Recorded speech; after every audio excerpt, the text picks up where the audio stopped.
आज करीब 42 साल बाद विजय जी और उनकी पत्नी सीमा जी उसी वृद्धाश्रम के दरवाजे पर रोते हुए खड़े थे, जहां एक दिन विजय खुद अपनी पत्नी का कहा मानकर अपने लाचार माता पिता को रोता हुआ छोड़कर चले गए थे।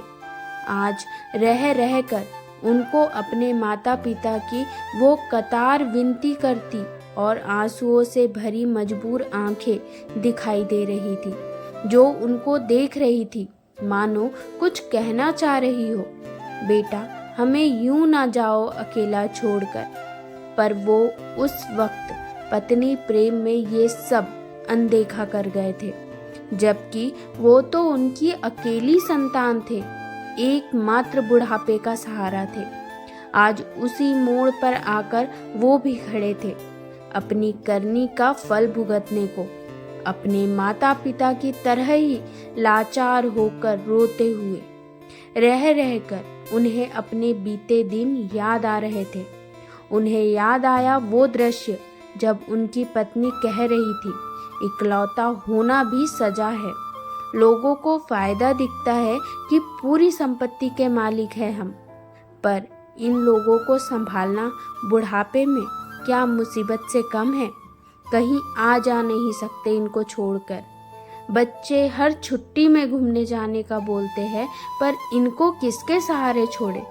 सुनो, क्यों न हम इनको किसी वृद्धाश्रम में छोड़ दें। आजकल बहुत सुविधाजनक आश्रम बन चुके हैं। वहाँ इन लोगों को अपनी हमउम्र लोगों की कंपनी भी मिल जाएगी। हम त्योहार पर ले आया करेंगे या मिल आया करेंगे। इस तरह हम भी चिंता मुक्त होकर अपनी जिंदगी जी पाएंगे।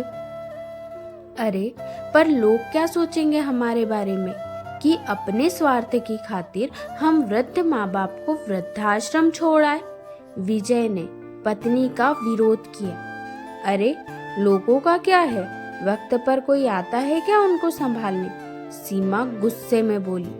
अच्छा ठीक है बाबा, कल मैं देखकर आऊंगा एक दो जगह, विजय ने कहा और दोनों कमरे में सोने चले गए। सुबह सीमा ने फिर वही बात दोहराई, तो एक दो जगह तलाश करने के बाद विजय एक आश्रम में बात करके आ गए। वो भूल गए थे कि सुबोध जी और माया देवी ने अपने इकलौते लाडले बेटे अर्थात उन्हें पालने के लिए कितना त्याग और संघर्ष किया था। शाम को माता पिता के बैग में ज़रूरत का सामान और दवाइयाँ वगैरह रख उनको समझा बुझाकर मिलने आते रहेंगे का वादा किया, और वो लोग रोते हुए माता पिता को छोड़कर घर आ गए थे। कुछ दिनों तक वो लोग उनको पूछने और मिलने जाते रहे, पर वक्त के साथ ही बढ़ते काम और अपने शौक के कारण भूल ही गए कि उनके माता पिता जिंदा है भी या नहीं।